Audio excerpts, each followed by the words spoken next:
ध्यान लगाने मैं चलूं, ध्यान न लगे मेरा।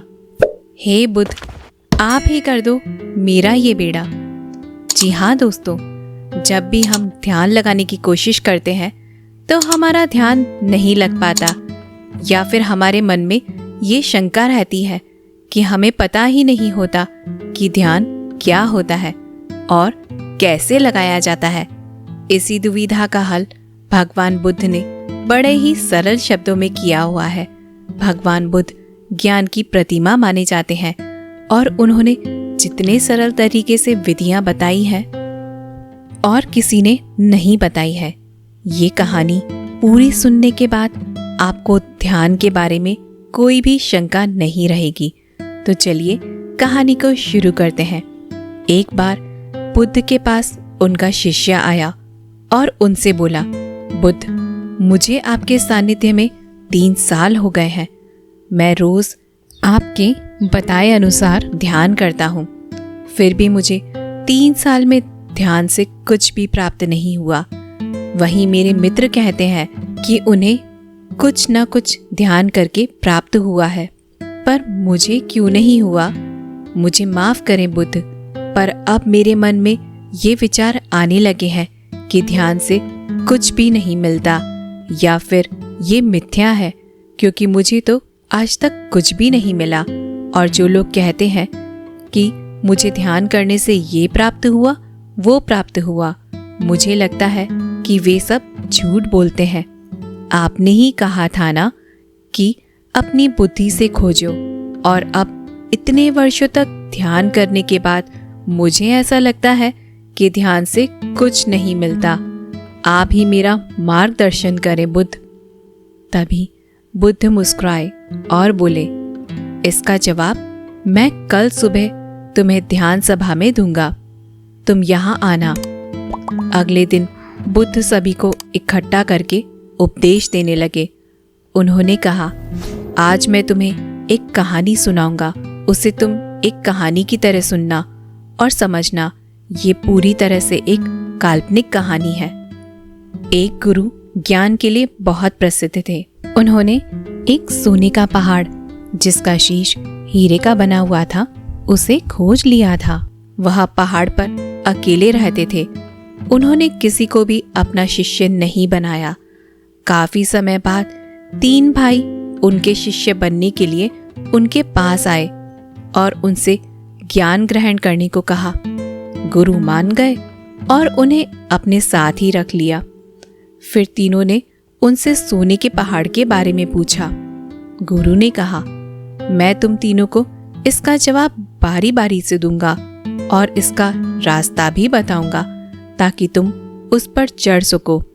फिर गुरु ने पहले शिष्य को बुलाया और एक रास्ते की तरफ इशारा किया और कहा कि यहाँ से तुम सीधे चले जाना और कहीं मत मुड़ना। ये रास्ता तुम्हें सीधे उस पहाड़ तक ले जाएगा और कहीं भी अपनी यात्रा मत रोकना। वो शिष्य अपने गुरु का आशीर्वाद लेकर यात्रा के लिए निकल पड़ा। रास्ते में उसे काफी कठिनाई हुई। उसके पांव में कांटे चुभे, कीड़े मकोड़ों ने भी उसे काटा, कुछ जंगली जानवरों से भी उसका सामना हुआ, पर वो जैसे तैसे जंगल पार कर रहा था। तभी रास्ते में उसे भूख लगी। उसने जंगल में कुछ खाने का इंतजाम किया। खाना खाकर फिर से वो आगे बढ़ गया। उसके बाद वो एक मरुस्थल में पहुंच गया। वो काफी बड़ा था। उसके पास खाने के लिए थोड़ा सा खाना बचा हुआ था, लेकिन उसके पास पानी नहीं था और वो प्यास से बहुत व्याकुल हो रहा था। फिर भी वो चलता रहा। चलते चलते अंत में वो बेहद थक गया। अब उसके लिए प्यास सहना नामुमकिन हो गया। उसके मन में अब ये सवाल आने लगे, कहीं गुरुजी ने उसे कोई गलत मार्ग तो नहीं बता दिया।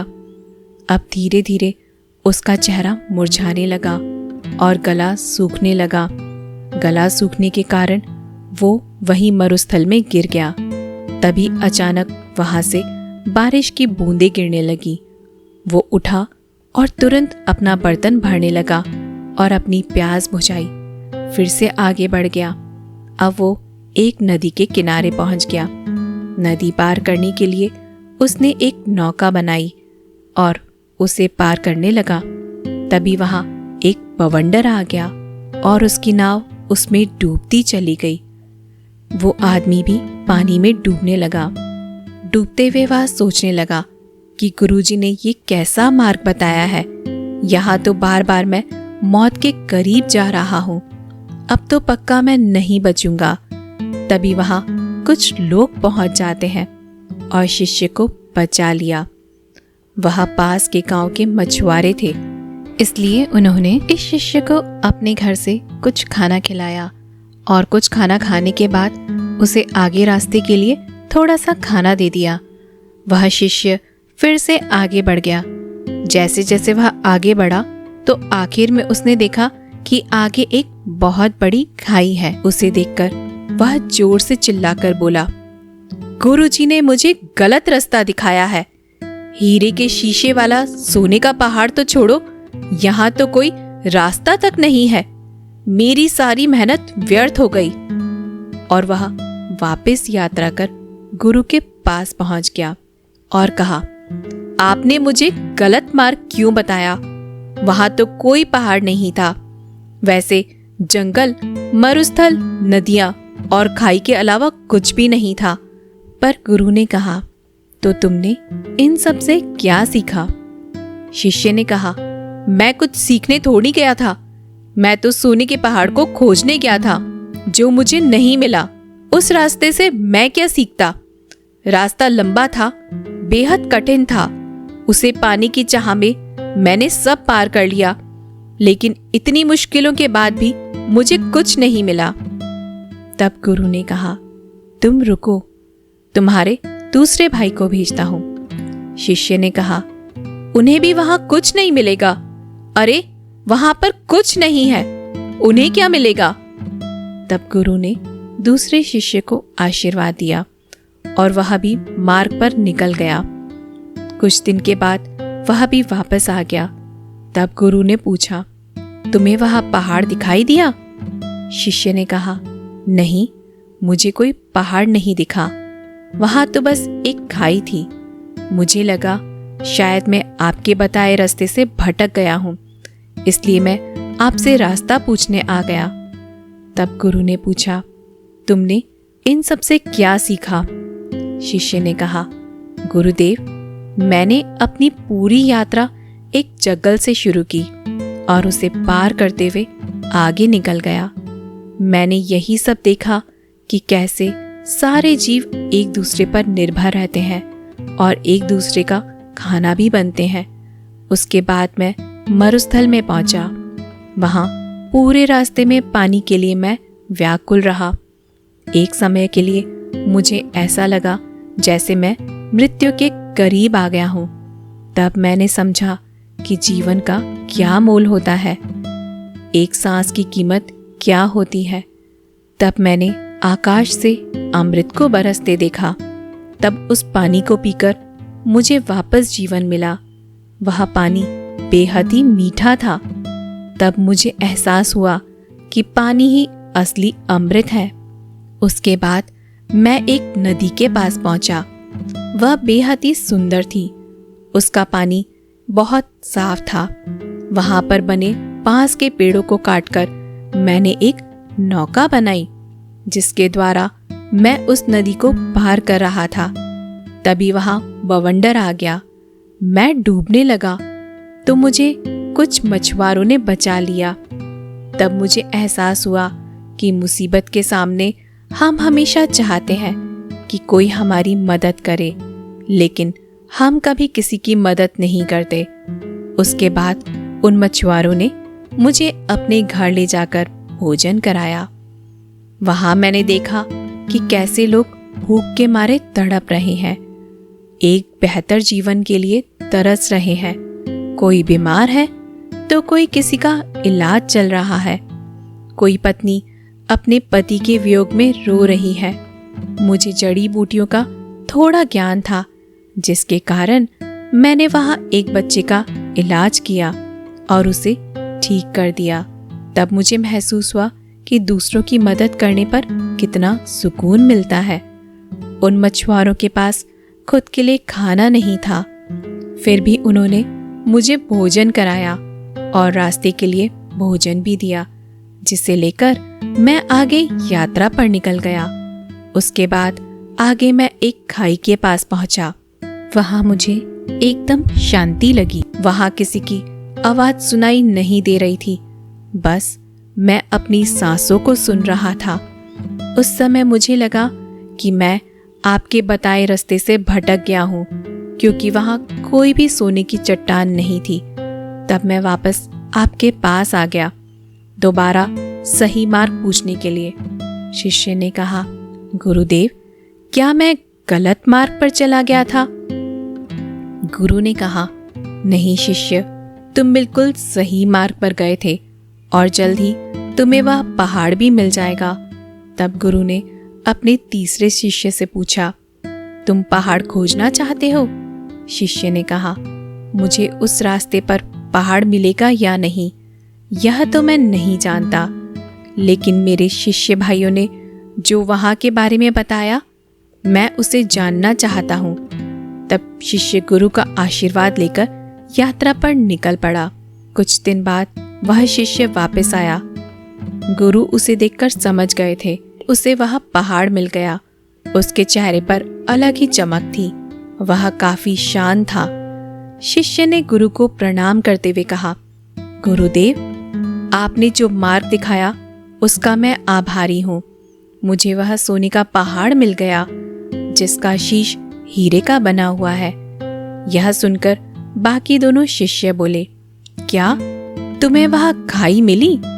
तीसरे शिष्य ने कहा, हाँ, मुझे मिली थी। मैंने भी वह सब अनुभव किया जो तुमने किया था। आखिर में मुझे वह खाई मिली जहां अपार शांति थी। इतनी शांति मुझे कहीं नहीं मिली। मुझे पता था मैं सही मार्ग पर हूँ, पहाड़ यही है। उसे ढूंढने के लिए मैंने खाई में कदम बढ़ा दिया। उस समय मेरे मन में बहुत सी आशंकाएं थी, लेकिन मैंने 2 बार मृत्यु को करीब से देख लिया था, इसलिए मुझे उसका भय नहीं था। अब मुझे बरसों पहाड़ ढूंढना था। मैंने अपना कदम उस तरफ बढ़ा दिया। जब मैं आगे बढ़ा तब मैंने देखा कि मैं खाई में गिरने की जगह हवा में उड़ रहा हूँ, और इसी तरह मैं उस खाई पर आगे बढ़ता चला गया। मैंने वह खाई पार कर ली। अब मैं आगे पहुंच गया तो वहां भी अंधेरा था, बिल्कुल भी रोशनी नहीं थी। उसके बाद जब मैं आगे बढ़ा तब देखा कि आगे अथाह रोशनी है, और वह रोशनी इतनी थी कि मुझे उनमें कुछ भी दिखाई नहीं दे रहा था। तब भी मैं आगे सीधा बढ़ता गया। उस समय मैं बेहद डर रहा था, कांप रहा था, लेकिन फिर भी मैं आगे बढ़ता रहा, और अंत में मुझे वह सोने का पहाड़ मिल गया, जिसका शीश हीरे का था। उसके ऊपर जाने के बाद मेरा मन बिल्कुल शांत हो गया। बेहद खुशी हुई और मन आनंदित हो उठा। कहानी पूरी होने के बाद बुद्ध ने सबसे पूछा कि तुमने इससे क्या सीखा? तब उनके शिष्य उनके सामने हाथ जोड़कर खड़े हो गए और कहने लगे कि हे बुद्ध, उन तीनों शिष्यों के गुरु ने जो रास्ता उन्हें दिखाया था, वह रास्ता उनके अंतर्मन का था। पहले शिष्य की लगन और निष्ठा सही थी, लेकिन वह महत्वाकांक्षी था। उसने मार्ग में आई किसी भी चीज से कुछ भी ज्ञान प्राप्त नहीं किया। वह पूर्ण रूप से महत्वाकांक्षी हो गया। उसके मन में वह पहाड़ चल रहा था, जिसकी वजह से वो आसपास की चीजों से कुछ भी न सीख पाया, जबकि उसके आसपास ज्ञान ही ज्ञान था। दूसरे शिष्य ने सब देखा, समझा कि प्रकृति कैसे काम करती है, जीवन कैसे जिया जाता है, मौत के समय कैसा लगता है। उसने मौत और सांसों के मूल्य को समझा। उसने अमृत को पहचाना कि पानी ही अमृत है। वह आखिर तक गया और उस छोर से वापस आ गया जहां उसे मंजिल मिलनी थी। वह उस खाई को देखकर घबरा गया। जिसकी अथाह शांति उसको पसंद आई थी, लेकिन वो ये नहीं समझ पाया कि वही उसका रास्ता है और वो उसे गलत मार्ग समझकर गुरु के पास वापस लौट आया। लेकिन इस यात्रा से उसने कुछ पाया, लेकिन तीसरे शिष्य के मन में उस पहाड़ को पाने की कोई जिज्ञासा नहीं थी। वो तो बस उस मार्ग को जानना चाहता था, उसे देखना चाहता था जो उसके साथियों ने देखा था। आखिर में वही हुआ, उसने हर चीज अनुभव की। फर्क इतना था कि वो उस खाई की गहराई में चला गया जहां एकदम अनंत शांति थी।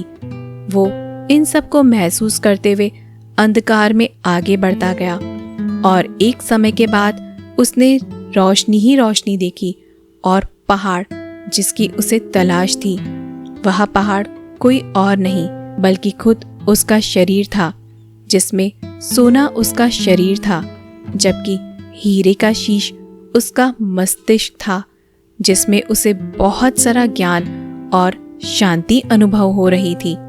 अब जिस शिष्य ने बुद्ध से कहा था कि उसने 3 साल में ध्यान में कोई चीज प्राप्त नहीं की, वह बुद्ध से जाकर बोला, मुझे माफ कर दीजिए बुद्ध, पहले मैं आपका शिष्य बना हुआ था, लेकिन अब मैं कोशिश करूंगा कि आपका दूसरा शिष्य बनकर दिखाऊं।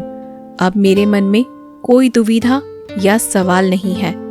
दोस्तों, हम सबका ध्यान मंजिल की तरफ होता है, लेकिन असली आनंद तो रास्ते का है, मार्ग का होता है। और जो व्यक्ति मार्ग का आनंद लेते हुए मंजिल का सफर तय करता है, वह मंजिल तक पहुंचते पहुंचते अथाह शांति प्राप्त कर लेता है। और जो आदमी सिर्फ मंजिल पर पहुंचने की चिंता करता है, वह मार्ग का आनंद ही नहीं ले पाता। इसलिए मंजिल से ज्यादा मार्ग जरूरी हो जाता है। अगर आपको यह कहानी थोड़ी भी ज्ञानवर्धक लगी हो तो इसे अपने सगे संबंधियों और दोस्तों के साथ जरूर शेयर करें। और ऐसी ही ज्ञानवर्धक कहानियों को सुनने के लिए हमारे चैनल को सब्सक्राइब जरूर करें और इस वीडियो को लाइक जरूर कर दें। मिलते हैं अगली कहानी में, तब तक के लिए अपना ख्याल रखिएगा। धन्यवाद।